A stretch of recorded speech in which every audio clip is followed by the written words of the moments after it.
What's up everybody, it's your boy Franky Boy, and today we're going to be talking about 20 tips that will help you to master Assassin's Creed Shadows.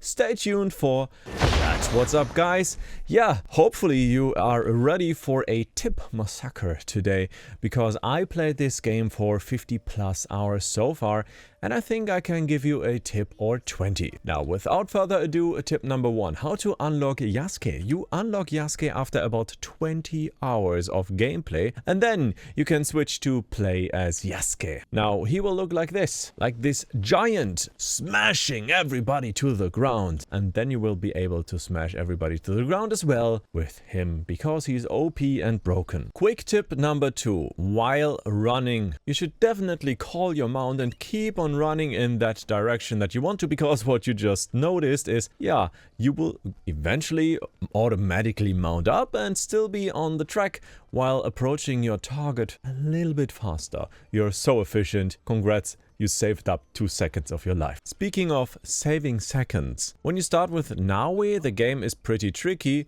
but I would totally recommend you guys to go to the shop and then acquire a new weapon. In order to achieve that and have enough money, you can of course sell some stuff to the first place, or maybe make some quick quests. But yeah, you can now buy something, and I would recommend this guy here in Sakai, and he is the gear vendor. Here's your hideout, here's Sakai, here's the gear vendor. There you go. Switching back to the more awesome character, who is Naoe, of course. She's just so much fun, and that game feels like it's been created for her. Tip number 4, always go for the straight line when approaching to your destination. Now, obviously not. You should totally check out the Pathfinder tool. It's either right here on that left cross, or on PC with a tap, and then follow that path. Trust me, you will save yourself hours of frustration. Sometimes this path will not be perfect for obvious reasons. You might be a little bit faster if you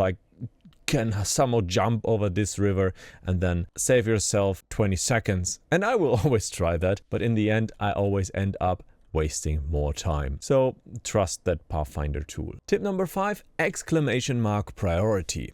When you find those kind of exclamation marks, it's a quest that you should accept. Why is that? Because you will get some area related quests, e.g. kill X targets, kill 100 bandits, help 20 farmers, I don't know. So you should accept it in the first place and then explore the area, because for obvious reasons you will only get the reward once you finished it.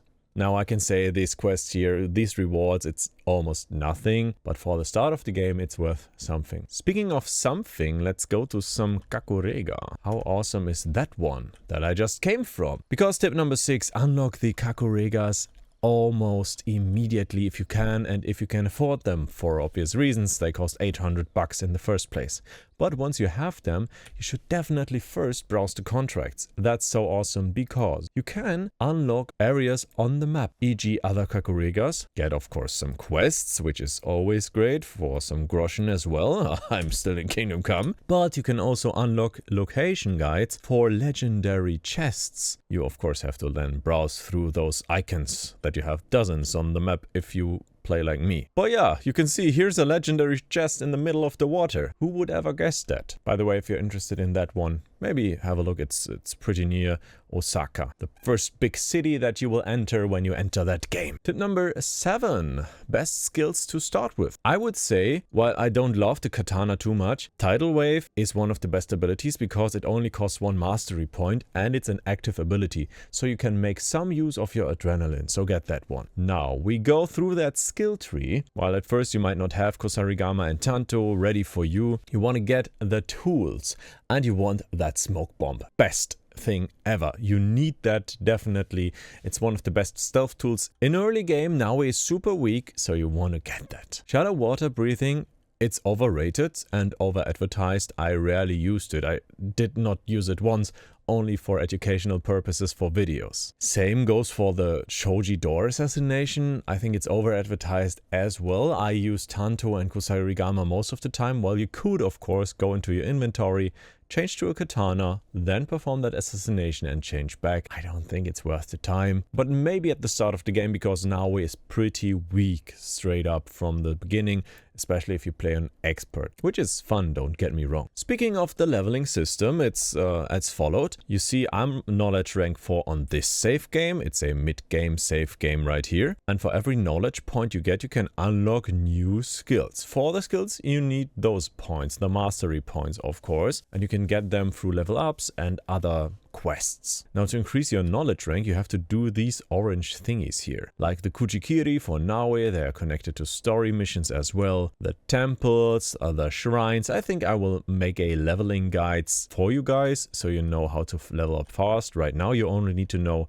do these orange thingies. I skipped them at the start and then I was under leveled and had too much skill points that I like got 1% more damage, and I thought, yeah, that's the best thing I can get for now. Also consider unskilling everything you don't use. So right here, I can of course reset my masteries or unassign, make use of that and reassign it to other areas where you need it. Makes sense, right? Tip number 9, the wealth of the areas. It's super important. Like you can see, I have low wealth here. Why is that? Because I already raided that area for a few times, maybe already this season, and they have to fill up over time. Now, I could go here for my next raid because here the wealth is high in another region, and then when the season is over, that wealth will be transferred, of course, to my hideout by my spies. Keep that in mind when like raiding certain areas. You should always consider prioritizing those areas with high wealth first, and this automatically leads to more fun. Because why? You see other areas of the game maybe a little bit earlier than you thought, because you think like, yeah, why should I play in this low wealth area? Now, obviously, I don't tell you the way you have fun in a game. I can only speak for myself. Tip number 11. Naoe is my go-to character. She is just awesome for everything, for exploration, for anything in that game. You can clearly see that this game has been created for an assassin in mind. They have parkour areas. They have areas that Yasuke can't even climb on. Yasuke feels like he's bashing through doors pretty much OP for fights, and he's like really a powerhouse.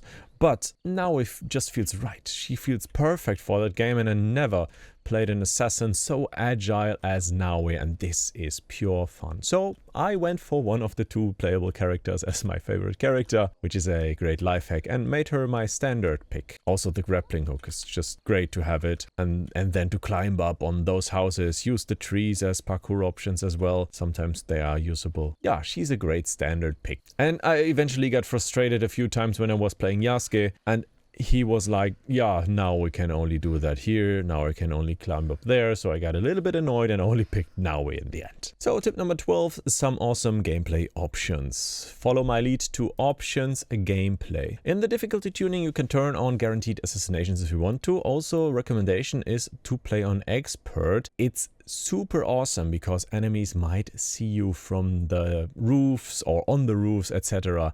It's just a little bit more challenging and fun. One thing I do only recommend for all of you guys is like area loot on. I think that's a setting everybody should use. And I also made the quick time events auto fulfilled, so you don't have to do like Q, W, E, R2, circle, triangle. I don't think that quick time events are fun, but that's my personal taste again. Just know there's an option if you don't like doing the 20 Kujikiri and kata. It's just like at some point it becomes pointless for me to do that. I also turned off the quick time event for like the theft in Assassin's Creed Mirage. Alright, now let's move into a fort. And you know, obviously you can't use fast travels in forts. And I don't mean that Fort Ranger, but I mean that Japanese castle we're just getting to in Osaka, for example. And what you will notice is if I step down one step, everything is red and I cannot fast travel from here. But what I can do is simply climb up that 1 meter,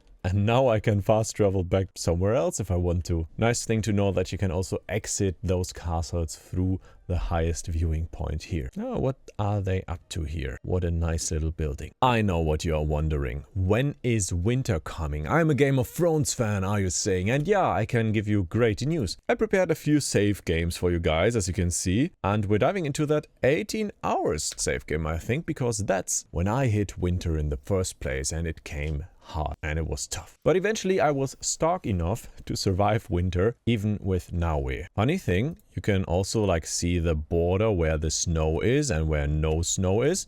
So you can clearly see, okay, nothing here. But you check those mountains, whoops, snow there. You can see it on the map. You can see it in the real game, which is nice that they reflected this. Winter has a few gameplay changes as well. In fact, the most. You have like ice hanging down. NPCs also wearing other stuff. Like if you take a closer look at them, like they are wearing these strawy things right there. While in summer, they're gonna be half naked. Oh, why that guy is wearing a short pant though. But yeah, they're wearing more straw to like protect themselves from the cold. So winter is coming after about 18 hours. You can force a save, a season change. What is going on in my mouth? Obviously, that's the winter icon. We have the flower for spring. We have the sun for summer. And we have fallen leaves from Billy Talent for autumn. Every season has 2 cycles. So winter 1, winter 2, early spring, late spring, early summer, late summer, early autumn, late autumn. Every of those parts needs 2.5 hours. Every day and night cycle needs 50 minutes. Oh, let me pray here. What an offering I can make to you. 50 XP. That's always almost nothing. Also, one quick trader tip. I already went to a trader with you guys. My recommendation, sell this stuff. Sell the stuff you don't need. You don't need the material to upgrade it. You need the money. Money was where I struggled the most, so I would suggest go there and sell the stuff first, and then at some point, maybe when you're super duper rich, consider like dismantling items in your hideout. But generally speaking, don't. Also, if you find a quest item at the trader, always get it, because you might need it in the later stages of the game, even for quests you did not yet accept. Isn't that an awesome bridge? Oh, looks like it's kind of, ooh, what I burned. Nice that they repair it. Awesome work here. Great. Assassin's Creed Red, codename Red, that's what they called it. So with Naoe you have 3 weapon options, but I want to introduce you to the kusarigama because it's so OP. On PC you do the shift left click and then you load up a fast attack that is swing chaining. On the controller you take your R2, hold it and do the same stuff. Now that will then destroy the armor of the enemies. For super strong enemies, you might need a few more, especially for bosses. But for normal enemies, you can then like immediately destroy their armor and then start attacking them. That's the fastest way to get them without any armor. And by the way, these Runin, they are pretty dangerous. And they don't have armor, but they're strong anyways. Oh, I can demonstrate it here on them. You can see, yep, they got some armor. I want to prepare that and floop. You can see, armor gone. Almost for that tough guy there, but for the other ones, easy peasy. And if that armor is gone, I can then start and spin to win till you die, etc. Isn't that great? I think it's great. If you are burning, totally do that dodge roll. It's Alt on the PC and it's circle on the PlayStation. And yeah, then you can get rid of the fire. How awesome is that? I can run through fire and then save myself with some easy rolls, in this case in the snow, which look beautiful in my opinion, but yeah, it works. Everybody's asking, what about that projects and anomalies? Let's talk about the projects tab first. You find the projects here. We have like a battle pass kind of experience with the projects. We get some rewards for each level that we unlock, e.g. like the free resource right here, the keys, which is great. We'll come to that later.